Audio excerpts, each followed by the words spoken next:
So thanks for joining me today, Brad. I've really been looking forward to talking to you. Well, it's a pleasure. We first met up in Canada when you were on the board for the Paddy Crean event. And then you ran an event called the Shenandoah Project. Can you tell us a little bit about Paddy Crean, what it is, and how you were involved with it? Well, I started the Paddy Crean Workshop in Washington, D.C. with a group of folks here.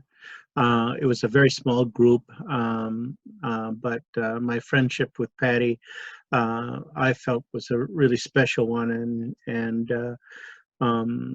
there were so many people that respected Paddy and his work and wanted to show, respect to him.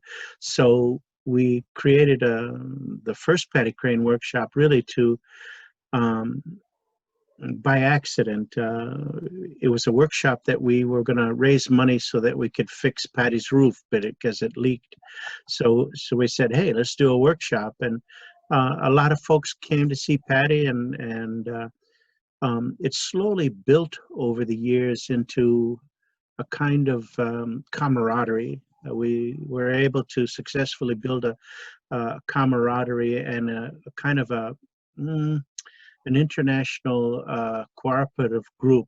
The different societies and folks really weren't talking to one another or collaborating or anything.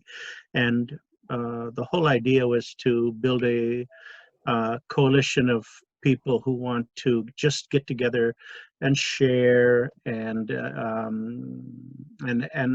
enjoy the camaraderie of the love of the art form that we all really respect. And part of that, of course, was stage combat.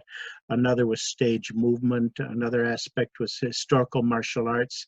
And back then, the historical martial arts was before any of the historical martial art societies or organizations or workshops, for that matter, really got going.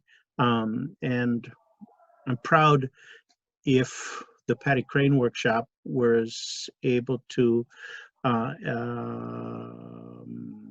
influence or be some kind of example for folks to take different parts of movement, whether it be historical movement or cultural movement or whatever, and get together and share in the same kind of idea of getting together, sharing, techniques and whatnot. I mean, it was the Paddy Crean Workshop. We did our first class, online class, with I think it was with Bob Sharon. Yeah, I remember doing that. And it was pixelated and it was frustrating, but we were trying. But now, hardly ever any pixelation anymore. And it grew and grew, yeah. One of the things I really liked about Paddy Crean is that it brought the theatrical side and the martial side and brought everybody together. And so we could share ideas and learn from each other. I don't know if you know this, but I missed you by that much in Edinburgh. I was in Edinburgh at the same time, and I remember walking past the university or wherever it was that it was at Edinburgh, and wishing I could get in there to see it. Oh, you should have just come on over and start chit-chatting with folks. Yeah. Oh, yeah. That's where we met Paul McDonald and quite a few others back then. It was quite a wild and crazy kind of group of people. But it's certainly in all these kind of gatherings now, you can tell that there's a need for getting together and sharing information. And sometimes people get a little precious about that, but there's so much to learn and so much to express as far as historical martial arts and movement training. And what's great about theatrical movement is that they have developed very good process and methodology, really wonderful. ways to move. And a good example of that is like Pepe Austenson in Sweden, Isabel Anderson, who's from Australia. There's some incredible movement people out there who have developed very, very sophisticated methodologies and process. And what I love about the historical martial arts is the specificity of the techniques themselves. What works, works. What doesn't work is kind of baloney, isn't it? And so by combining the historical martial arts with just really good movement technique, people were able to cross-discipline and learn from each other without having the common prejudices that come along with any kind of art form. When you talk about sharing information, another project that you'd started is the Shenandoah Project, which I had the great honor to be a part of 3 or 4 times. And I've learned so much from you getting to share those things. I still use serve the pizza, the Santa sack. I use those terms that I learned from you for the beer. And you've influenced my teaching style so much because you take it from this esoteric system that is 400 or 500 years old, which really means nothing to us in the 21st century. And you've found and taught me ways to make it more relatable to us today, which has been a huge benefit to me. So first off, let me say thank you for that. Well, it's an honor, and you have to know that I learned from you guys too, if not more. The whole idea of simplifying things and not being too reverent in the terminology and those kind of things is because nobody lives today that really can fully represent how they actually moved and trained back then. Because, I mean, here we are, 21st century bodies trying to do 16th century physical movement, and their bodies were completely, not completely, but certainly different. I mean, and the movement training started earlier, in a person's life. And so we have no idea kind of how that, might have been. We get a good idea of how it was. And so the really enjoyment is trying to, take these, complex systems. I mean, we have to admit that the 15th, 16th, 17th century systems of combat or movement were far more complicated than anything that exists nowadays. I mean, when you really look at it, you go, these guys knew what they were doing. They knew what they were talking about. All you have to do is look like Albrecht Dührer's prints of his, unarmed and dagger postures, which really represent a whole counter system to the primary presa system, which is just a fraction of the body of knowledge that's out there. But it was far more complicated than anything I've ever seen in contemporary martial arts or movement training. I fell in love with the incredible genius of these old masters, and of course you guys, you understand that very well. We, in a short lifetime, we can't even touch what those guys knew, but I'll tell you, it's been a wonderful endeavor to try. I mean, just to get into the bodies of those guys and try to do their techniques and feel kind of what they were talking about. Oh my God, How wonderful. It's just wonderful, One you of the know. things that I've got and I still refer to is two things I got from you was uh, I think it was at Shenandoah, you had handouts of pictures from all the different manuscripts that you showed all these techniques in different manuscripts, and then you showed kind of a flow chart for that technique. And I've got that in this big binder in my library, along with that big paper that you did, that big poster that you did. So we can look at the flow chart of all these things. So I'm still using the things that I picked up from you at Shenandoah. I describe you as a large Mr. Rogers. You're like the sweetest man I've ever met. And you say, okay, we're going to break this nice man's arm. Won't that be fun? And you'll start here. And then all of a sudden you're here, and we're not quite sure how you got here because you were in front of me and you're bigger than me. But how'd you teleport here? And there was something that you talked about called the Alexander technique, breathing or something like that. Can you tell us a Well, little bit about that?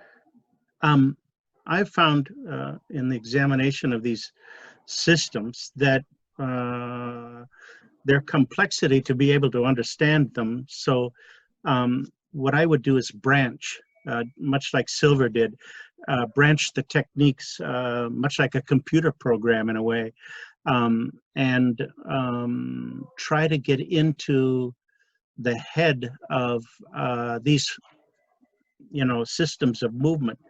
And so I would branch them out and examine the techniques and how they relate to one another, because the techniques weren't individual techniques. They were like a Mobius of movement that has influences totally guided by the person you're fighting, in the sense that I would never fight and say, I'm going to use these techniques on that person. What I would do is let the person tell me what technique they want me to use on them. I think that's more in the way of how these systems work. The most important thing I think it has taught me is how to listen with the body, how to actually listen into the movement of the other person and let them tell you almost on an instinctual level what technique you're going to fall into, because the conscious mind is so slow. It's like an old kind of computer, where the body's mind is like some of the highest speed mega computers that exist nowadays. The body's mind moves so much faster on an instinctual level than the conscious mind. So the conscious mind kind of gets in the way.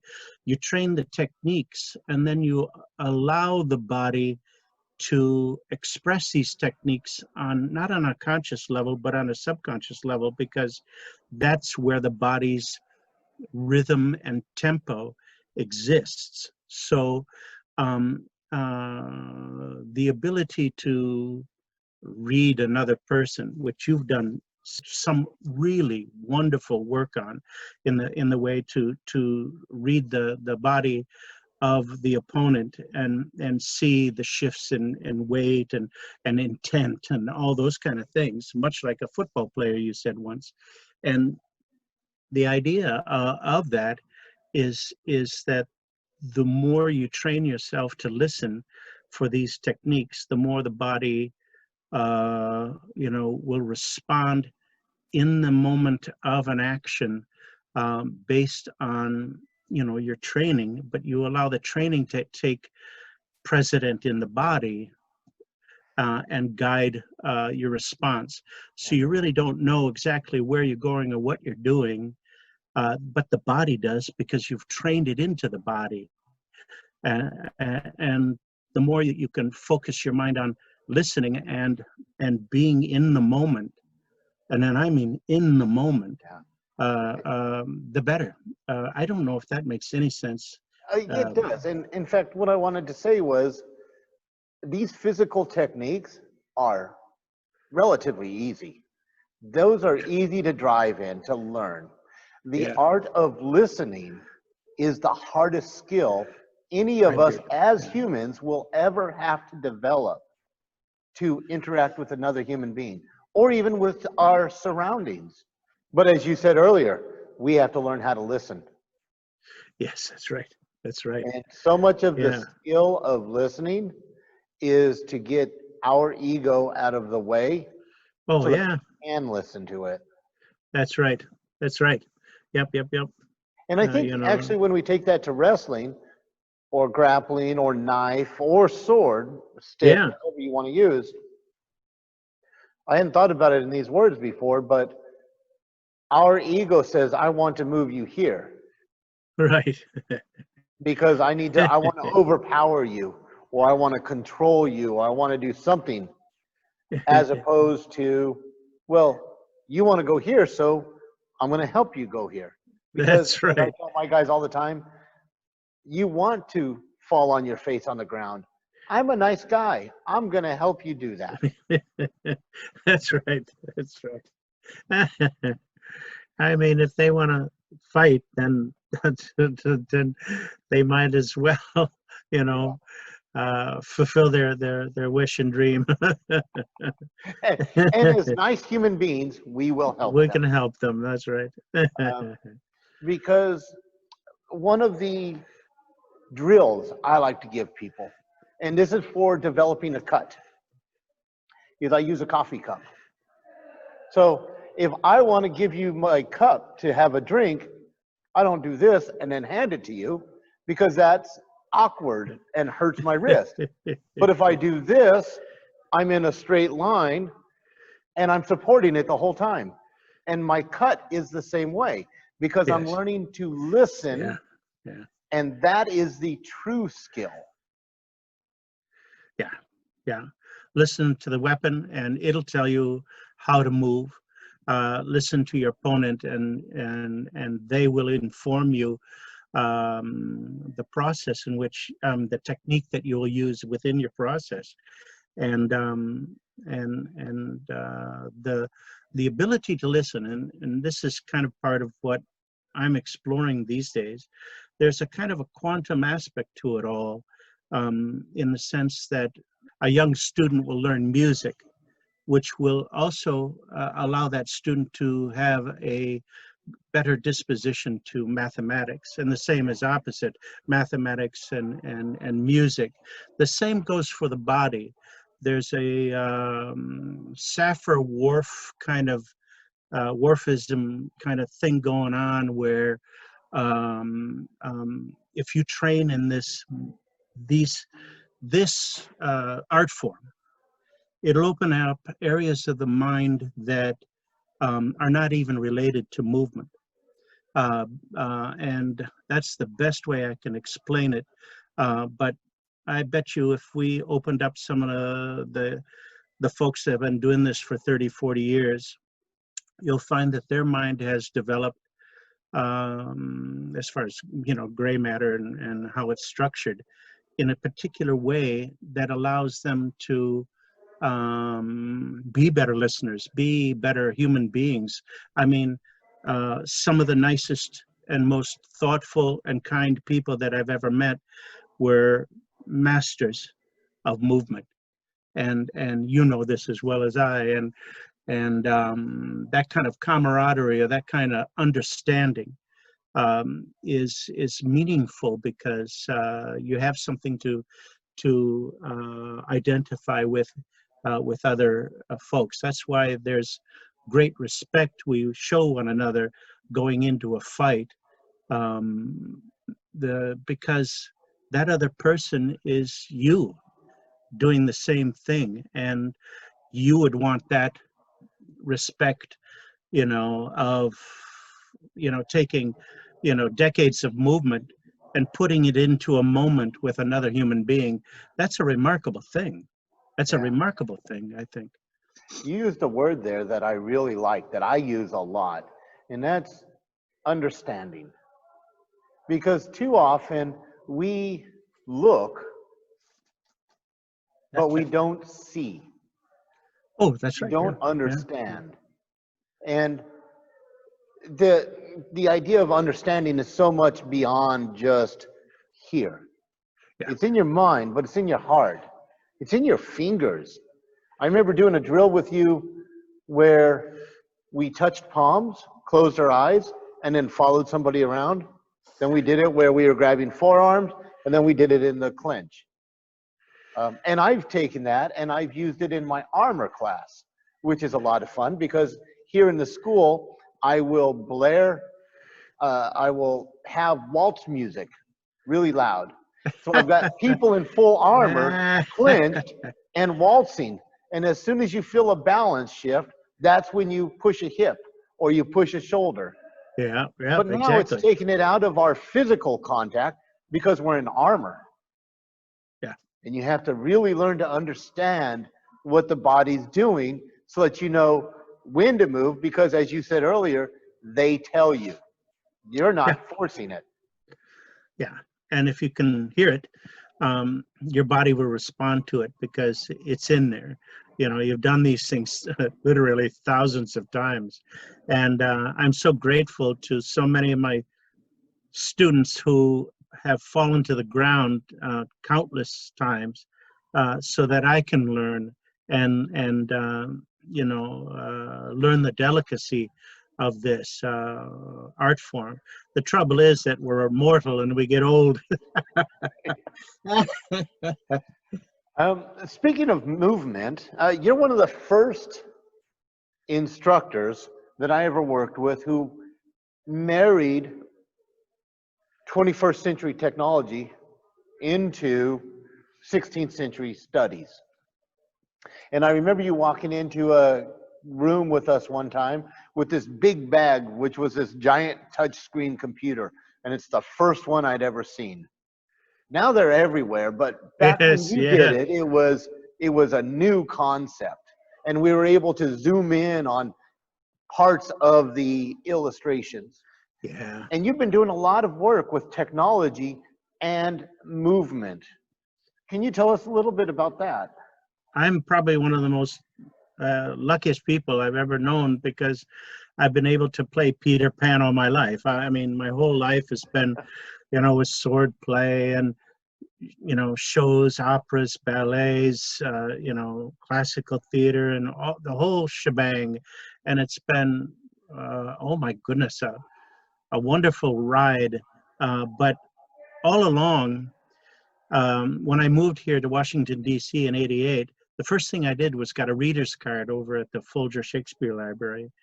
And that's where they have a remarkable collection of 16th century fencing treatises and Mm. you know, manuscripts and all of that. And the librarians there are an incredible resource. Any librarian um, is worth their weight in gold because they can lead you to knowledge that you don't know exists. And I had the great honor of being a curator at the Folger Shakespeare Library, and I think it was '95, um, of an exhibit that I labeled "The Sword and the Pen," and then what we did was we followed the ascent of you know, swordplay through Shakespeare's time period and before, that was a great honor to do that. But it was one use of taking this knowledge and doing something with it. And but even back then, we wanted to find ways to communicate using these fancy new technologies like online Skyping and and the internet, you know. Yeah, that new the internet. And look how far we've come in so many years. Right now, we're using a program where I was able to create a what I'll show you some of the technologies that we've been experimenting with. I'm going to share screen here. I think I'm doing this right. And I'm going to first go to the Adobe Content Viewer. Can you see my screen? Yes, we have your screen now. These are applications that I've created over the years, at first using Adobe InDesign and the digital publishing suite. So I was able to create applications, research applications that were downloadable by my colleagues. And so here, let me go to, this is the Degrassi treatise. And how it works is you create, in a way, document files. So in the beginning, you know, on this, it goes down, you see, and then you can go to the right and you just swipe. And we started this research treatise back in 2015. And of course, we've gone many years going through just the Giacomo de Grassi treatise. And how we organized it is Dr. Michael Whitmore with the Folger suggested this as a test research project, which we will, at some point after the current circumstances that we find ourselves in, we'll be able to do some lectures and whatnot. But we have both the Italian version and, of course, the English version, you see. And so how I created this is having, you know, the text in here, and the Italian text underneath it.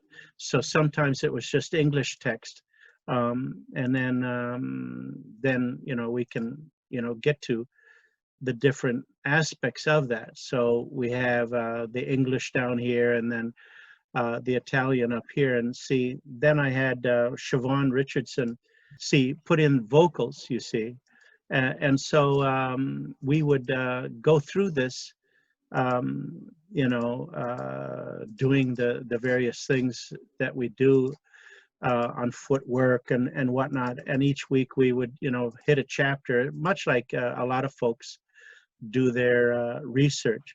And so you can see that we have quite a bit in here. As far as, I'm just going to go to the footwork patterns here. But the idea was that so that we can, you know, have somewhere to go to look at this. And then on the bottom, then we have notes on Degrassi. We can go to a blog, you see, and then people can write and do notes and put in different images and comments on that, you know, using other images and sources. So we used that for years to examine how to do these things. And part of what I'm trying to do is use modern technologies to create a better system of research, to actually create the tools that we will use in our research, because research is the key, and proper, you know, research. But I have, as you can see, many treatises broken down into you know, different things, you know, so that we can explore these things. Like, for instance, the Fiore structures. I've broken that down into images and ideas, see, so that we can explore the different images and really try to understand just the Fiore structures and compare it to, like, 9th century, you know, Chinese martial arts, where there's a similarity in the use of structure than there was with Fiore's work on that. So we break these things down, and of course I'm using the 8-pointed star, which was a rubric, a movement rubric, and I'll show you how that works. But anyway, we use these research applications that I created to explore different aspects of boxing, pike work, glaive, rapier and dagger, all these different things Even working. Scythe, I see with Mare. Yes, yes, yes, yes. I love Well, the colorful images there. But anyway, I'll go to what we're doing now. We're able to create online applications to do different things. Like for instance, here's oh, here's a little dope. video. Yeah, this is we used mm, what I did was part of my research over the years has been into this one particular playhouse called the Hope Bear Gardens, and so this explores. This little video explores what we were able to create in 3 dimensions, a representation of that old playhouse. And so we actually created this into the computer based on my old research into this particular playhouse. And now we've created this incredible place. Now, why would we go to such an extent to build a 16th century performance space? Well, the technology is just around the corner where we're going to be able to immerse ourselves into a 3-dimensional space and actually meet there, like as if we were walking into a fencing saw. So why not create the space so that when the technology is here, we can actually use it, much like you'll go into a game. Like here, this is called the ingressus, right? We created this design from images from the 16th century, and then recreated it into 3 dimensions. Wow. And these are aspects of this particular playhouse and how it, might have been, created. And so anyway, that goes through the playhouse and does certain things. But I know we don't have forever, so I'm going to take you to a different place here. Now, Those are amazing, the way you're putting these things together. And, I can say for myself, I can't wait to meet you in the saal again, or to meet you in yes, the playhouse. yes. Once we survive the plague, I think we'll be able to do things like that. Now, let me show you what else we've been doing here. We've been creating avatars that actually are built from 16th century images. So this particular avatar, I'm going to fast forward a little bit here, but showing motion capture. And you see back in 2013, we did some early motion capture, and as you can see, it wasn't, but we had to process it in order to be able to now learn how to put movement into a into a 3-dimensional space.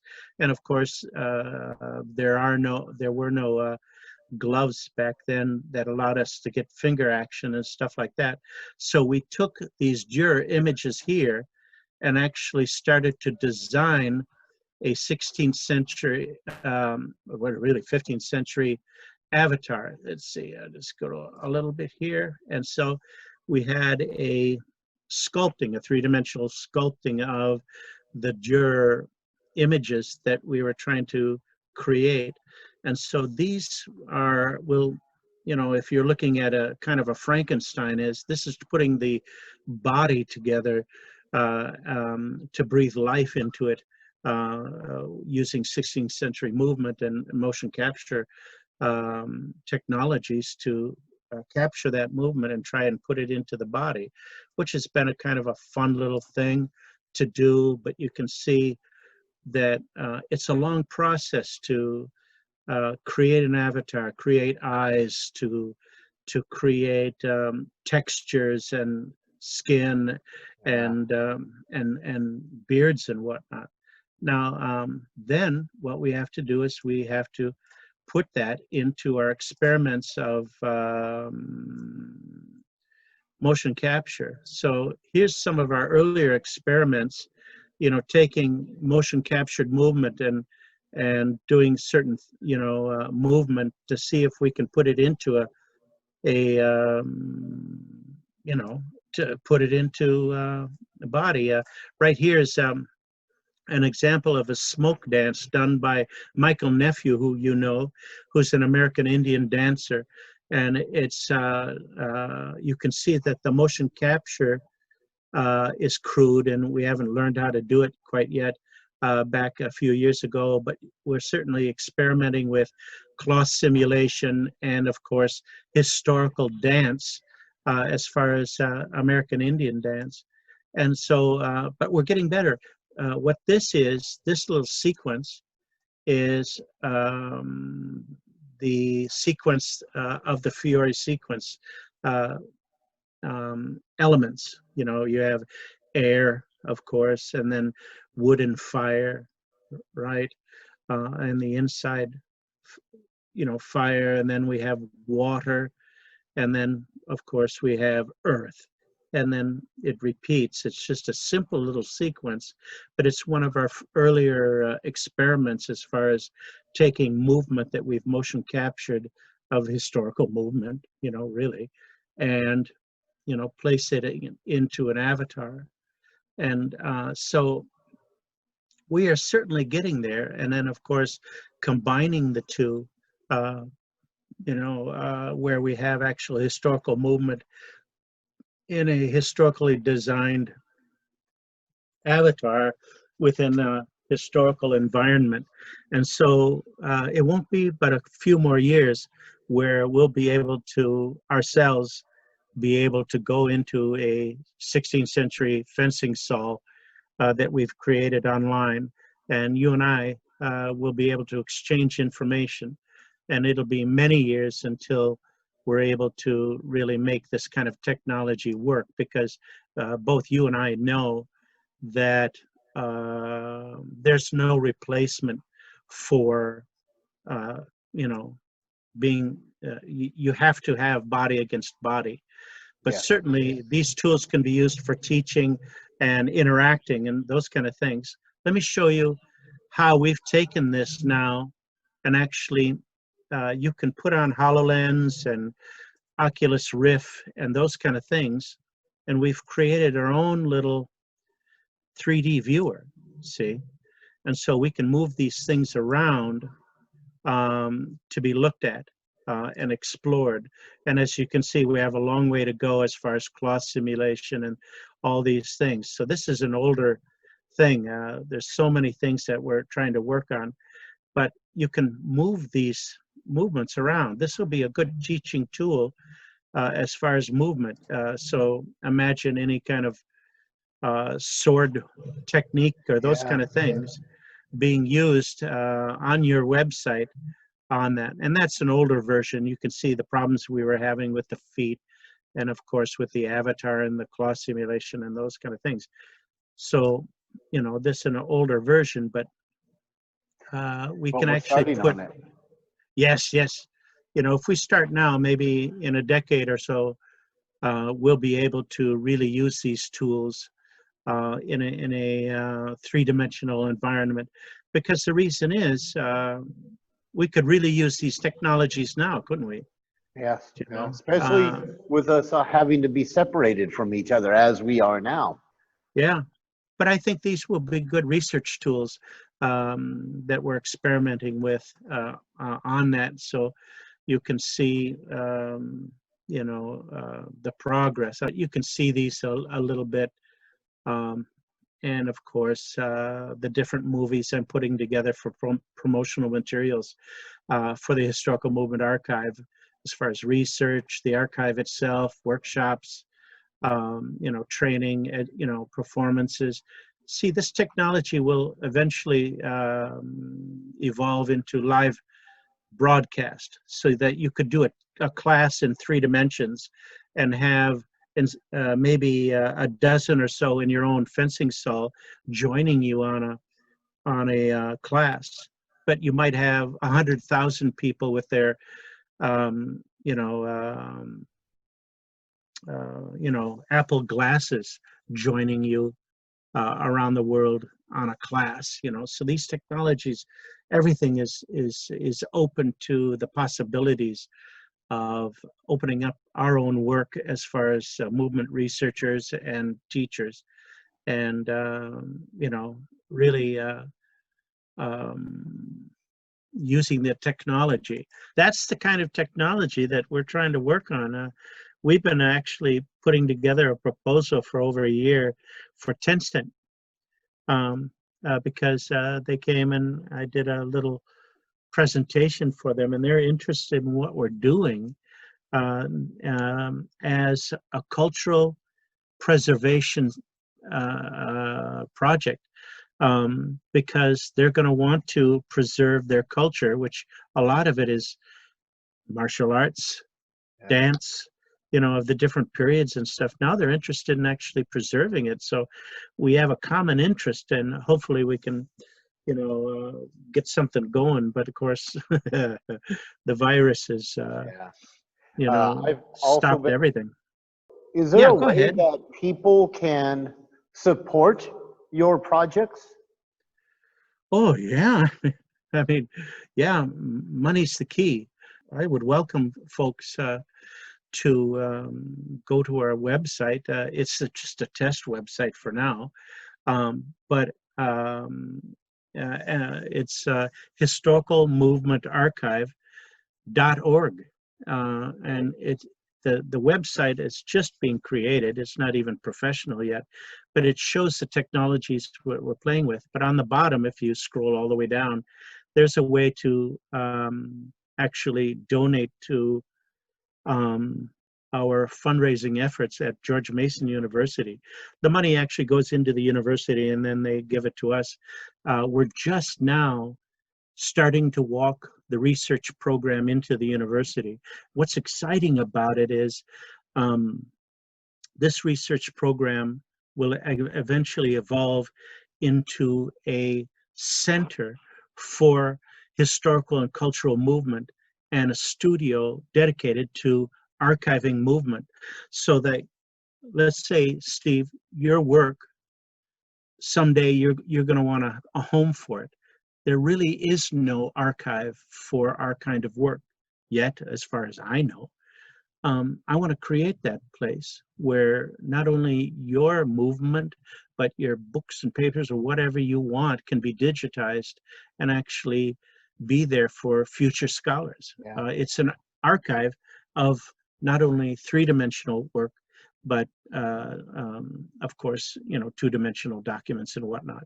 And so this will be dedicated to all of you wonderful people out there who painstakingly spend their entire lives exploring this incredible art form of historical martial arts, or you know, historical dance for that matter. And why not preserve it? Because when we're gone, we're gone. And we've lost so many treasured people in their techniques and what they've learned over the years. And it just would be, I think it would be a wonderful thing to be able to know that your work can live beyond, you know, your lifetime. Yeah, So and because not everybody's going to publish a book. no, Not no, all published books are going to survive. that's right. That's right. Yeah. So yeah, having a digitized location, and it's great that you're doing this, so we can go to it and support you in however we can. I know I want to support you, uh, both that way and also in any research that I can help with. Oh Um, God, yeah. this sounds Everybody has something to give, you know. this sounds like it's an evolution of what you started with the Shenandoah Project. Yeah, Actually, I yeah, even take it back further to this is an evolution of what you started with the Paddy Crean to bring everybody together. yeah. We doing it individually is I think so silly, because we cannot understand ourselves unless we really listen to other people. How can we be a good fighter without listening? You know, how can we be a good researcher without listening to all of the ideas, as outrageous as they are? because only through the distillation of knowledge can we actually find truth.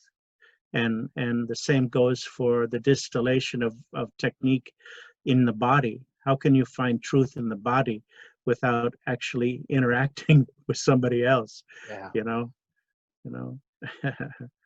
Having the ability to use technology now so that we can work with other people who are not even geographically close to us brings us the opportunity to really not just train, Yeah. but to compare ideas. And it's Aristotelian. You know, we need to share our ideas so that we can grow, because I don't know what I don't know. That's right.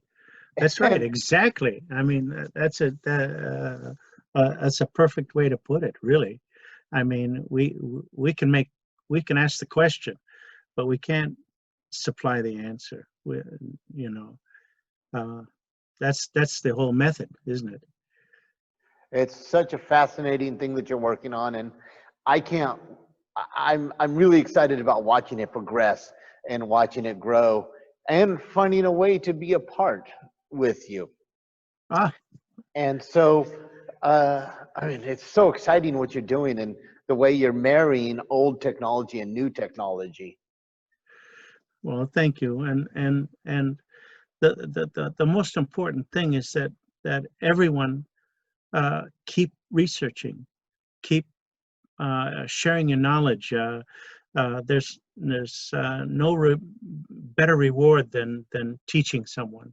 There's no better experience than learning from your students or learning from your colleagues. Um, uh, and I mean, what we're doing now is going to no doubt be laughed at. I mean, my goodness, I hope so. I hope that our understanding of things is opening the door to incredible understandings of what's to come. You know, if we can create new generations of researchers, um, how honored can you? I mean, there's no greater honor than to know that people are carrying on what you've taught them and making it better. Yeah. You know.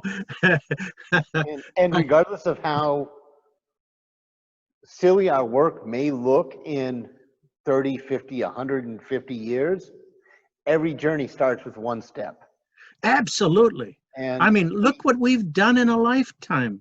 yeah, My not even goodness. a lifetime. I've only known you since 2000 and probably 8 or 9. It's happened since then. Oh Yeah. my goodness. It's gone so far, and there's so many wonderful folks out there. And you know, uh, I just